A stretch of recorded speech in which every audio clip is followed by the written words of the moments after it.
할렐루야. 만나서 반갑습니다. 어떤 분들은 또 감기로 또 수고하시고, 또 어떤 분들은 교통편 때문에 힘들어하시고, 또 어떤 분들은 또 일을 하시느라고 수고들 많이 하셨는데 하나님의 평강이 넘쳐나기를 원합니다. 찬송 들은 것처럼 날마다 하나님의 은혜로 일어나 걸어가서 우리가 목적지 하나님 나라에 도달할 때까지 지치지 않고 또 넘어지지 않고 설령 넘어진다 할지라도 다시 일어나 걸어가는 그런 성도의 삶이 되기를 원합니다. 오늘 사도행전 14장의 말씀은 이고니온에서 복음을 전하다가 이고니온에서 핍박을 받아서 루스드라이라고 하는 그곳으로 가서 일어난 일들을 말씀하고 있습니다. 8절에 말씀하시기를 루스드라에 발을 쓰지 못하는 한 사람이 앉아 있는데 라고 말씀을 시작을 합니다. 그냥 지나가면 특별한 관심을 가질 수는 없지만 그 뒤에 더 나가면은 이런 말씀이 있습니다. 나면서 걷지 못하게 되어 걸어본 적이 없는 자라라고 하는 말씀이 눈에 들어오게 됩니다. 나면서부터 걷지 못하게 되어 걸어본 적이 없는 자라. 어떻게 보면 어떤 일에 대한 경험을 갖지 못한 사람을 대변하는 말이죠.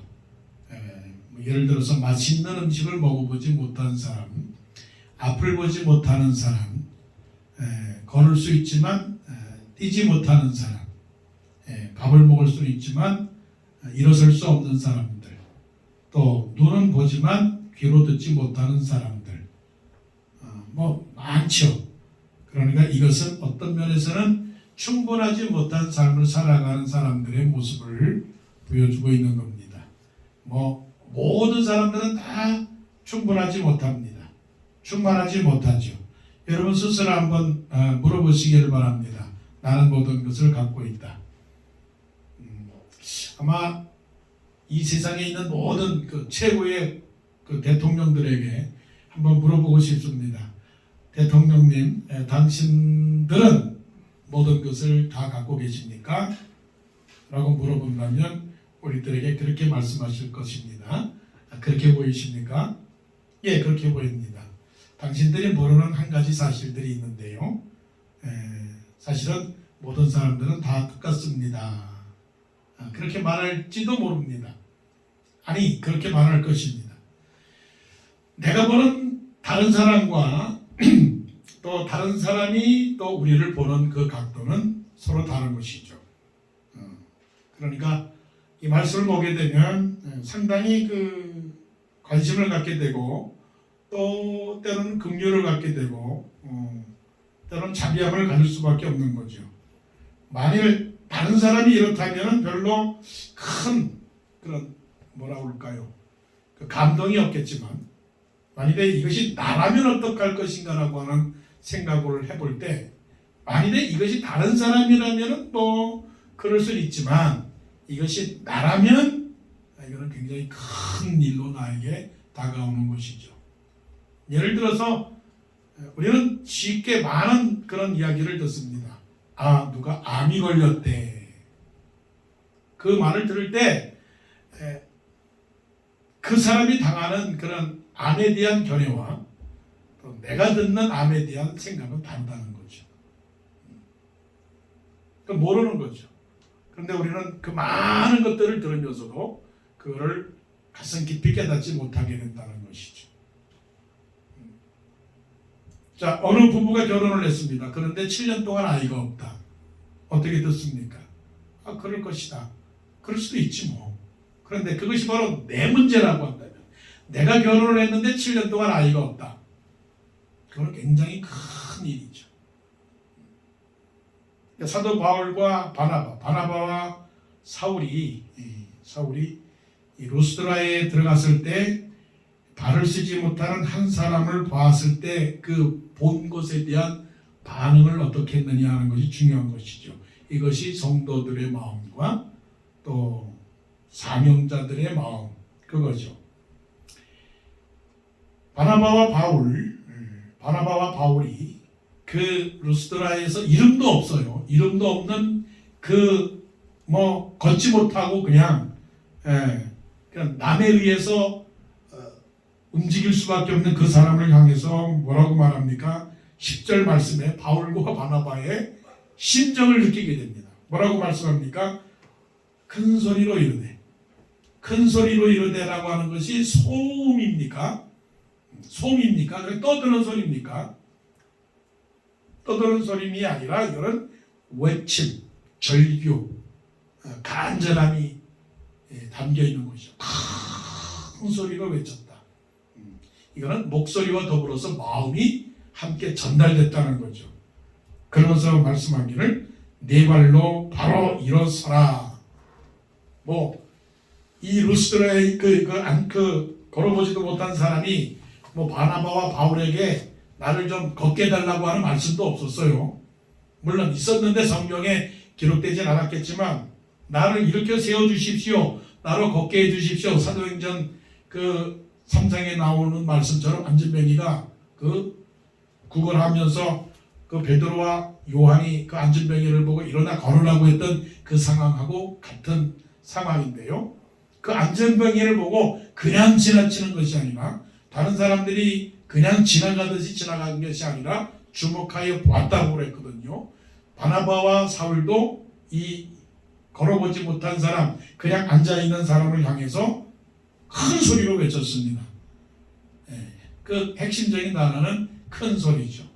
큰 소리가 결국은 어떤 마음입니까? 큰 마음입니다. 큰 마음에 담겨있는 많은 것들은 사랑과 긍휼과 공감과 동감과 그런 아픔과 슬픔들이 다 담겨있는 것이죠. 바로 여기에서 우리는 믿음이라고 하는 것은 무엇이냐? 믿음이라고 하는 것은 겸손인데 그 겸손이라고 하는 단어 자체가 우리는 너무 위에서 아래로 향하는 것으로만 생각을 한다고요. 나는 낮아져야 되고 나는 떨어져야 되고 나는 때로는 비참해야 되고 나는 비굴해야 된다고 생각하지만 겸손이라고 하는 것은 항상 같아지는 겁니다. 같아지는 거. 그래서 오늘 말씀을 들으면서 겸손이라고 하는 정의를 생각할 때 겸손은 평등이다. 균형이다. 똑같아지는 것이다. 동등이다. 동일이다. 하는 것이죠. 예수님께서도 겸손이라고 하는 말씀을 빌립보서 2장에도 말씀하시는데 사람들과 같이 되었고 사람들과 같이 되었고라고 하는 말씀을 빌립보서 2장에 한다고요. 그는 하나님과 번제시나 동등됨을 취할 것으로 여기지 아니하시고 사람들과 같이 되었고 사람의 모양으로 나타나셨음에 이게 바로 겸손이죠. 그러니까 바나바와 바울이 걸어보진 적이 없는 사람을 보고 큰 소리로 외쳤다라고 하는 것은 복음을 외치기 전에 이 사람들의 마음이 겸손의 마음을 가졌다는 거예요. 자, 이제부터 우리의 삶의 태도를 어떻게 해야 되는가를 우리가 배우게 되는 거죠. 우리는 많은 사람들을 볼 때 한 번 정도는 이런 전제를 가지고 생각해 볼 수 있습니다. 사람을 볼 때에 어떤 마음으로 보느냐 하면 그분들이 그래도 무엇인가 본 적이 없는지라 최소한 인생 가운데서 내가 가지고 있는 것이라 할지라도 저 사람 정도는 한 번은 아니면 하나라도 가진 것이 없거나 경험해보지 못한 것이나 알지 못한 것이나 먹지 못한 것이나 가보지 못한 것이나 여러 가지 면에서 생각하지 못한 것이 하나라도 있을 것이다 라고 하는 전제. 이거는 좋은 전제예요. 나는 새 옷을 입어봤으나 저 사람은 새 옷을 입어보지 못했을 것이다. 좀 극단적으로 말하지만 우리는 결혼을 했지만 저 사람은 결혼을 하지 못했다. 나는 아이를 낳아본 사람이지만 저 사람은 아이를 낳아보지 못했다. 나는 기와집에 살았지만 저 사람은 기와집에 살지 못했다. 또 한편으로는 나는 미국에 와서 살지만 아직도 이 지구상에서는 한 번도 미국에 와서 살아본 사람도 없었고 또 경험해보지 못했다라고 하는 그런 마음을 갖는다면 어떤 마음이 생기는가? 평등한 마음이 생깁니다. 평등한 마음. 그게 무슨 마음이냐면 부모님의 마음이. 부모님의 마음은 뭐냐? 자식들과 부모가 항상 같아요. 같은 마음이에요. 그게 같은 마음이 뭐냐면 자식이 못 먹으면 부모도 못 먹는 마음이. 자식들이 알까요? 박 목사님, 자식들이 그걸 알까요? 서 목사님, 알까요? 이게 바로 겸손이. 저 사람이 걸어보질 못했구나. 이 한 가지 현상만을 가지고 바울과 바나바가 어떻게 했어요? 괴롭구나. 사람을 볼 때 함부로 평가하거나 함부로 판단하거나 함부로 말하는 것, 그건 굉장히 조심스럽고 위험한 일이죠. 만일에 우리는 고기를 먹잖아요. 고기. 또 고기 중에서 스테이크를 먹어요. 근데 만일에 어떤 저 시골에 사는 사람 중에 하나가 난 스테이크를 먹어본 적이 없다 이거 말하면 여러분들은 무슨 생각을 하겠어요? 야, 그것도 못 먹었냐? 그렇게 말하겠죠. 난 그것도 모르냐? 그렇게 말하겠죠. 아니라는 얘기죠. 아니야. 그래서 우리는 이 전도자의 마음이나 믿는 자의 마음은 항상 그런 마음, 이런 마음을 가질 때 결국은 그런 마음이 어떤 마음이에요? 전도자가 되고 선교사가 되고 때로는 복음의 일꾼이 될 수 있는 것이죠. 바로 이런 사람이 하나님의 나라를 이룰 수 있는 사람이죠. 사실 이런 사람이 전도자가 되고 선교사가 되는 거예요. 그래서 이 말씀을 들으면서 한번 마음속에서 그런 생각을 해봤어요. 야, 우리도 내년도에는, 올해는 그렇지만 내년도에는 뭐 주일날도 주일날이지만 우리 다 같이 한번 미션 필드에 가서 미션 출입을 좀 해봐야 되겠다.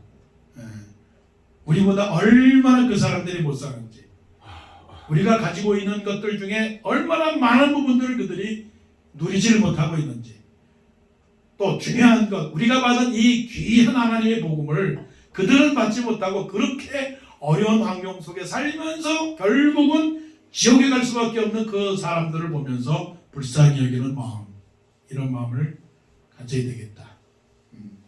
그런 생각을 해보았습니다. 자, 그래서 큰 소리로 바나바와 바울이 이 자리에서 일어나라 라고 하는 그렇게 소리를 쳤더니 말씀 보십시다. 10절, 큰 소리로 이르되 네 발로 바로 일어서라 하니 그 사람이 일어나 걷는지라. 할렐루야. 너무 부러워요. 부러워. 한마디의 말에 이 정도의 놀라운 일이 일어난다니. 누가 하신 것입니까? 하나님이 하신 것이죠. 그 어떤 것도 하나님이 하신 겁니다. 뭐 뒤에 나오는 말씀이지만 바나바와 바울의 그런 자격이라고 하는 건 합격인데 우리는 합격하지 못할 때가 있단 말이에요.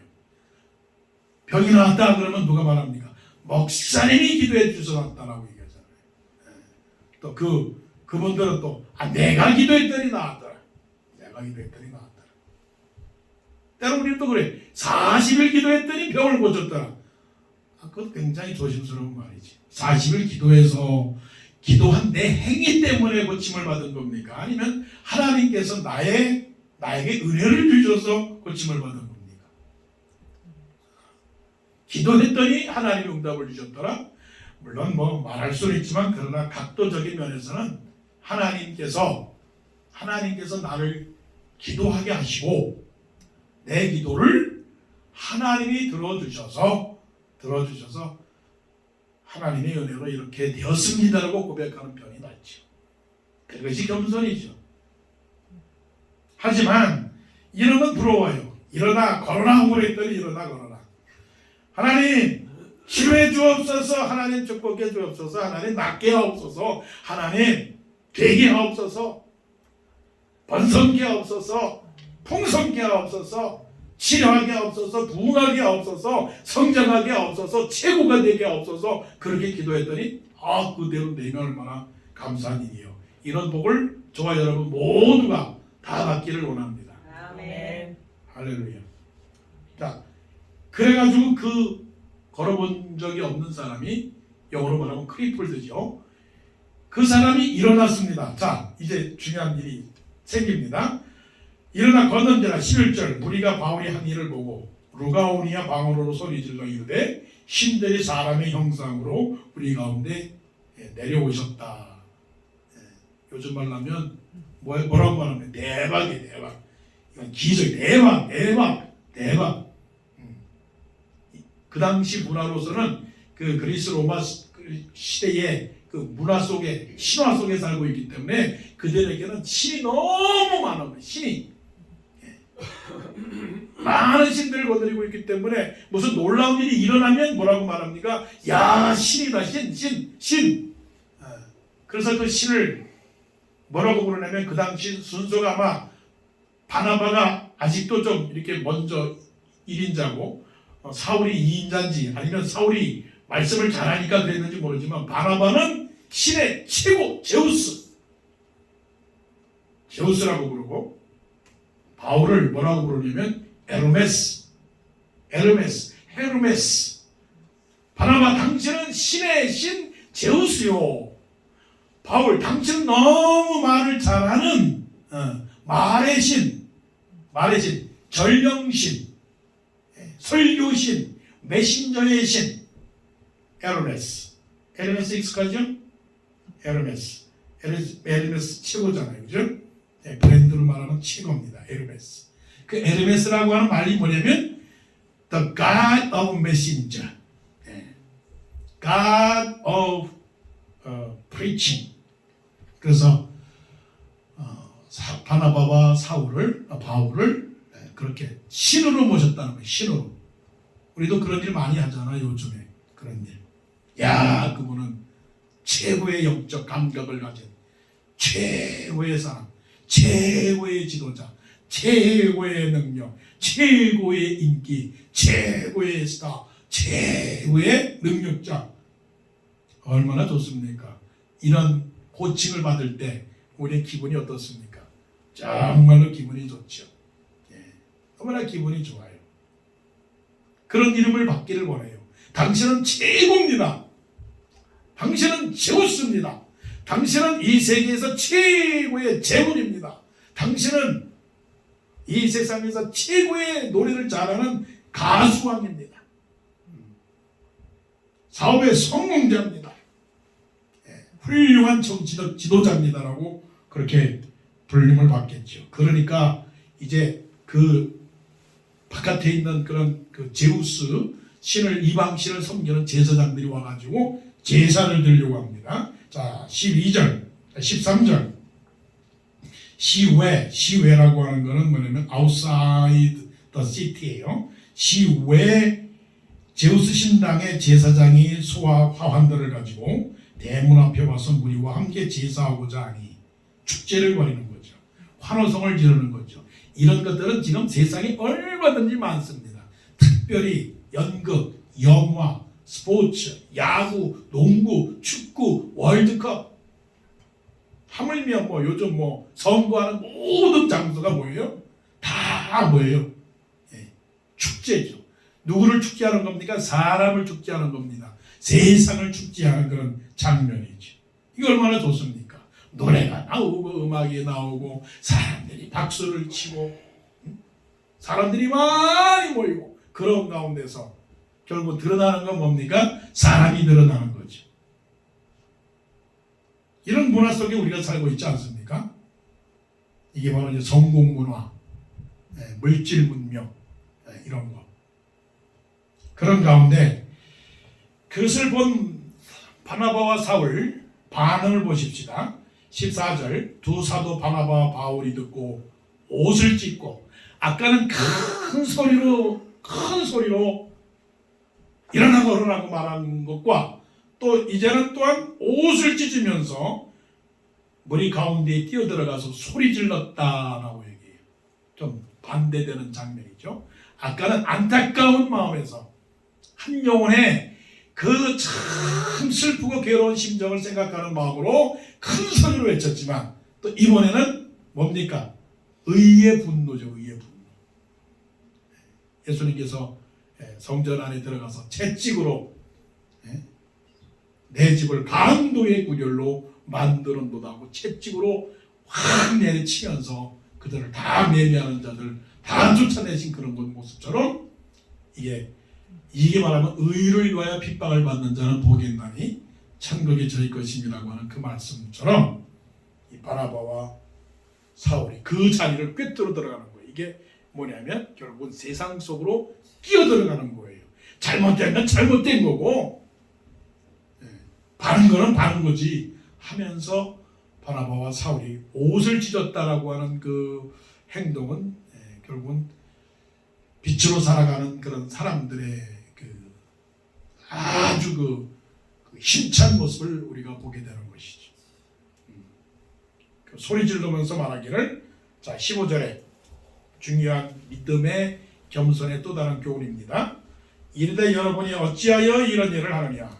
우리 또 여러분과 같은 성정을 가진 사람이라. 누구하고 똑같은 이런 언어를 듣게 되었죠? 베드로가 고넬료 집안에 들어갔을 때 고넬료가 베드로를 보자마자 엎드려 절을 합니다. 엎드려 절합니다. 고넬료 입장에서 볼 때에는 베드로는 신이에요. 신. 우상이에요. 그러니까 베드로를 보자마자 고넬료가 그 자리에서 팍쩍 엎드립니다.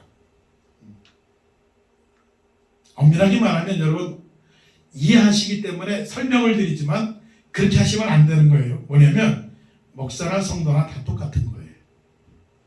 구태여 목사를 우러러볼 필요 없어요. 우상을 만들지 마세요. 최고로 만들지 마세요. 목사님은 뭐 하나님의 성령을 더 많이 받아가지고 우리보다 다른 신격화된 성스러운 분이라고 구태여 그럴 필요 없어요. 제 말이 아니고요.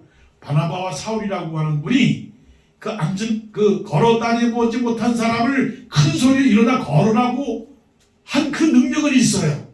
그럼에도 불구하고 이분들이 신격화하려고 하는 그런 모습을 보니까 뭐라고 말하냐면 뭐라고 말합니까?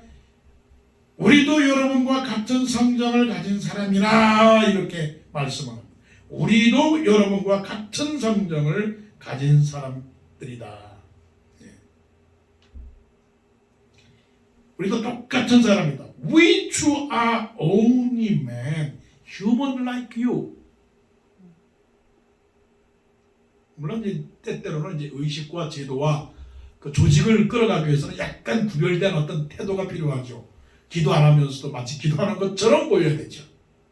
성경을 많이 안 읽으면서도 안 읽는 것처럼 해야 되는 그런 어떤 그 인위적인 행동은 있지만 또 그렇게 해야 되고 또 엄밀한 의미에서는 성도들보다는 목사가 더 거룩해야 되는 것은 당연한 것이에요. 그래야만 돼요. 그래야 영적으로 올바른 것을 가르칠 수가 있죠. 그래서 눈이 더 밝아야 되고 목사가 소경이 되면 소경된 성도들을 제대로 인도할 수가 없죠. 그러니까 더 기도해야 되고 더 말씀에 집중해야 되고 더 경건의 훈련을 쌓아야 되는 것은 사실입니다. 사실이에요. 그러니까 더 사명과 책임이 많은 것이죠. 그렇다고 해서 다른 건 없어요. 또 그렇다고 해서 성도님들이 목사님 우리하고 똑같은 분이야. 그냥 대충 넘어가도 돼. 그러면 또 안 되죠. 분명히 하나님의 종인 하나님의 종이라고 생각을 해야 되겠죠. 하지만 우리 모두가 다 예수님도 그렇고 우리도 그렇고 예수님도 이 세상에 어떻게 오셨습니까? 사람으로 오셨다는 거죠. 중요한 거예요. 이게 겸손이에요. 예수님이 하나님으로 오셨지만 이 세상에 사람으로 오셔서 사람들과 어떻게 해요? 같이 지냈잖아요. 그들보다 더 높아지려고 너 밥을 사와라. 너 나를 위해서 뭐를 해달라. 그렇게 말씀하셨습니까? 인자에 온 것은 섬김을 받으려 함이라 도리어 섬기려 하고 많은 목숨을 자기의 대선물로 주려 함이라 말씀하셨잖아요. 여러분과 성정을 가진 사람이라 여러분에게 복음을 전하는 것은 이런 헛된 일을 버리고 천지와 바다와 그 가운데 만물을 지으시고 살아계신 하나님께로 돌아오게 함이라. 나는 하나님의 종입니다. 그렇기 때문에 이런 일을 할 뿐이지 더 대단한 것은 아닙니다. 더 대단한 사람은 아니다라고 하는 겸손. 이게 바로 겸손이에요. 속으로 생각할 때 나는 당신하고 똑같은 사람입니다. 나는 똑같은 사람입니다. 내가 나은 것이 없습니다. 아니 오히려 당신이 나보다 더 많은 것이 있습니다. 동등입니다. 동등. 그러니까 결국은 믿음이라고 하는 것은 수직이 아니라 뭡니까? 수평입니다. 수평. 그럴 때 뭐가 생기는 거예요? 그럴 때 사랑이 생기고 그럴 때 뭐가 생기는 겁니까? 그럴 때 능력이 생기는 것이고 그럴 때 열정이 생기는 거예요. 하나님께서 제일 좋아하는 건 뭡니까? 겸손이에요. 겸손. 워싱턴 동산교회의 교인으로서 중요한 이 신앙의 원리는 뭐냐면 여러분 믿음이라고 하는 것이 큰 겁니까? 믿음이라는 것이 커다란 집을 짓는 겁니까? 믿음이라고 하는 것이 뭐 수백 명, 수만 명을 구원하는 것이 믿음입니까? 그건 하나님께 맡기는 거예요. 믿음은 겸손한 거예요. 내 모습 이대로 겸손한 거죠. 옷을 찢는 마음. 왜 옷을 찢겠어요? 그 찢는 마음이 뭡니까? 나는 아니다. 난 당신들이 그저렇게 높임을 받을 정도의 사람이 아니다. 나는 휴먼이다. 나는 그냥 어떤 사람이에요? 맨이다, 맨. 휴먼을 라이크요. 휴먼을 라이크요. 근데 우리는 때때로는 내가 당신들에게 대접을 받아야 되고 당신들은 나에게 잘해야 되고 그럼 또 반대 방향으로 또 여러분들이 그렇게 생각할 수가 있어요. 나를 인정해달라. 나를 대접해달라. 내가 누구냐? 이렇게 또 생각할 수가 있겠죠. 그런 생각들은 좋은 생각 아니죠. 여호와께서 미워하시는 것, 곧 그의 마음에 싫어하시는 것이 17가지니 곧 교만한 눈과 제일 먼저 나오는 게 뭔지 알아요? 하나님께서 싫어하시는 것이 6개, 7가지인데 교만한 눈, 교만한 눈, 거짓된 혀, 무지한 자의 피를 흘리는 손, 악한 괴계를 꾀는 마음, 빨리 악으로 달려가는 발, 거짓을 말하는 망령된 진인 및 형제 사이를 이간하는 자니라. 무엇을 하느냐가 중요하겠지만 어떤 태도로 가지고 살아가느냐 하는 것은 더 중요한 것이죠. 여러분 벤자민 프랭클린 아시죠? 미국 헌법 작성에 상당히 도움을 준, 어떻게 보면 조지 워싱턴은 상당히 초대 대통령으로서 이름 있는 분이지만 벤자민 프랭클린은 굉장히 다양한 방면에서 다양한 일을 했고 여러분들이 갖고 있는 100불짜리 거기에 얼굴이 조지 워싱턴이 아니라 벤자민 프랭클린이에요. 독실한 크리스찬이죠. 그래서 자기 스스로가 어떻게 하면 크리스찬으로서의 좋은 덕목을 가질 수 있을까를 열거하면서 12가지를 써서 담임 목사님에게 가져가서 목사님 제가 이렇게 살겠습니다. 어떻게 살겠습니까? 저는 많이 먹지 않겠습니다. 포금하지 않겠습니다. 포식도 하지 않겠습니다. 그러니까 술과 음식을 많이 안 먹겠습니다. 목사님, 좋죠. 좋습니다. 다른 사람이나 나에게 도움이 하지 않는 말은 삼가하겠습니다. 좋습니다. 물건은 제자리에 일은 정한 시간에 하겠습니다. 이거 훌륭하시네. 해야 할 일은 실수 없이 완벽하게 실행하겠습니다. 그렇게 살았으니까 아마 미국 역사에 귀한 헌법을 작성하는데 힘을 도운 사람이죠. 시간을 아끼고 불필요한 일은 하지 않겠습니다. 남을 해치지 않고 편견을 버리고 공정하게 생각하겠습니다. 남의 권리를 침해하지 않고 나의 의무를 다하겠습니다. 극단적인 것은 피하겠습니다. 몸과 옷과 집이 불결한 것은 결코 용납하지 않겠습니다. 사소한 일, 불가피한 일에 대해서는 화나 짜증을 내지 않겠습니다. 그리고 성적으로 타락하지 않겠습니다. 목사님이 다 들어봤어요. 아유, 좋은 말이네요. 예수님의 12제자같이 12개 참 좋습니다. 그런데요, 한 가지가 빠졌네요. 뭐예요, 목사님? 뭐요? 겸손이 빠졌네요. 그러면 1번부터 12번까지 겸손이 빠졌어. 그래서 13번째 겸손이라고 하는 내용을 붙였어요. 그래서 예수님과 소크라테스를 본받는다. 소크라테스는 왜 붙였는지 모르겠어요. 지성인이니까. 예수님을 본받는다. 그래서 겸손하게 살겠다는 거예요. 여러분, 워싱턴 동산교회는 겸손한 마음, 자기를 높게 우상화시켜도 나는 당신하고 똑같은 사람입니다. 자, 마지막입니다.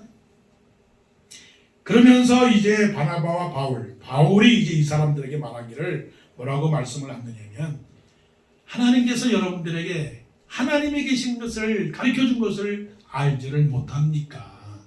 하나님이 지나간 시대에는 다 모든 민족으로 자기네 길들을 가게 하셨으나, 그렇다고 해서 그냥 놔두면 하나님께서 이 모든 자연 만물을 통해서 하나님께서 하나님됨을 가르쳐준 것을 여러분들은 알지 못합니까?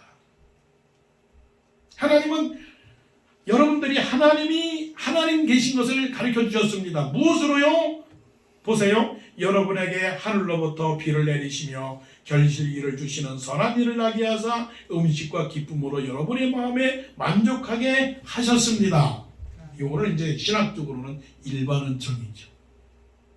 믿지 않는 사람이라 할지라도, 교회 가지 않는 사람이라 할지라도 하나님께서 우리에게 주신 기쁨과 축복들을 통해서 하나님이 계신 것을 알게 하신 거죠. 이거를 로마서 2장에서 사도 바울이 더 구체적으로 말씀하신데, 하나님의 진노가 불의로 진리를 막는 사람들에 대하여 불의에 대하여 친히 하늘로부터 임하나니 이는 하나님을 알만한 것이 그들 속에 보이니라. 하나님께서 이를 그들에게 보이셨느니라. 창세로부터 그에 보이지 아니하는 것들, 그의 영원한 능력과 신성이 그 만드신 모든 만물 외에 분명히 보여 알게 되나니 그러므로 저들이 핑계하지 못할지니라 말씀하신 거예요. 하나님 몰랐습니다. 하나님 이제 심판대에 올라가서 하나님 몰랐습니다. 그러면은 이러실 거예요. 내 이놈, 네가 나인 줄 몰랐느냐? 내가 하나님인 줄을 너희들에게 알게 한 일들이 얼마나 많았느냐? 봐라, 봄에 아지랑이가 피고 꽃이 피고, 여름에는 저 시원한 바닷가를 가고 나무에 풀이 자라고, 이 얼마나 많은 것들을 너에게 주었느냐? 알지 못했느냐? 이게 일반인 은총입니다. 그런데 한 가지 부족한 것은 하나님의 말씀을 깨닫지 못한 것에 대한 책망을 하시게 되는 거죠. 그래서 사도 바울과 바나바가 그들을 책망하는 겁니다. 왜 이러십니까? 당신들이 지금 하고 있는 일들은 하나님을 굉장히 부정하는 일입니다. 그러니까 정신 차리십시오. 하나님을 아십시오. 하나님을 믿으십시오. 우리가 하나님을 믿으면서도요, 모르는 것이 있어요. 뭐냐면 하나님이 나에게 주신 아름다운 것들을 통해서 하나님을 알아야 되는데 그런 것들을 몰라요.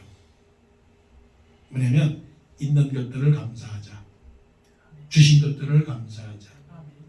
이거를 깨달으면 뭘 깨닫는지 아세요? 하나님의 깊은 진리의 말씀을 깨닫게 되는 거예요.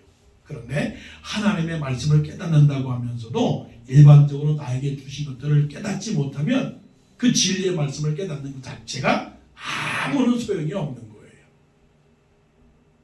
여러분, 자기 자신에 대해서 감사를 느끼십니까? 아들, 딸을 주신 하나님께 감사를 드리십니까? 지금까지 살게 하신 거 감사를 드리십니까? 맛있는 거 먹는 거 감사합니까? 듣는 거 감사합니까? 걸어 다니는 거 감사합니까? 오늘 나무 한 그루를 본 걸 감사합니까? 그런 것들을 감사하는 사람들은 하나님의 말씀을 믿는 사람이 되는 거죠. 그래서 아직도 모르는 많은 사람들이 있어요. 그 많은 사람들에게 가서 하나님이 살아계심과 하나님께서 우리와 함께 하시고 하나님께서 우리에게 주신 것들을 정말로 은혜라고 증거하고 가르칠 수 있는 그런 모든 전도자, 바로 그것이 바로 겸손이다. 내가 누리는 것을 다른 사람에게도 함께 공유하는 것. 공유라고 하는 건 뭡니까? 나만 누리고 당신은 못 누리는 것, 그거는 공유가 아니에요. 공유라고 하는 것은 내가 가진 기쁨, 내가 가진 축복, 내가 가진 감사를 다른 사람도 누릴 수 있도록 계속적으로 노력하는 이 마음, 이게 뭡니까? 전도자의 열정이에요. 열정. 그래서 바나바와 바울이 이분들에게 이렇게 가르쳐 준 거예요. 그래서 루스드라에서 그들에게 복음을 전하는 겁니다. 이렇게 하면 안 됩니다. 세상으로 살면 안 됩니다. 하나님이 주신 은총을 생각을 해보세요. 하나님이 주신 축복을 생각을 해보세요. 바꿔보세요. 생각을 바꿔보세요. 태도를 바꿔보세요. 목표를 바꿔보세요. 이제 세상적인 목표를 갖지 마시고 하나님을 향한 목표를 가져보세요. 그러면 지금보다 더 좋은 삶을 누리게 될 것입니다. 이렇게 전도하는 그 사람,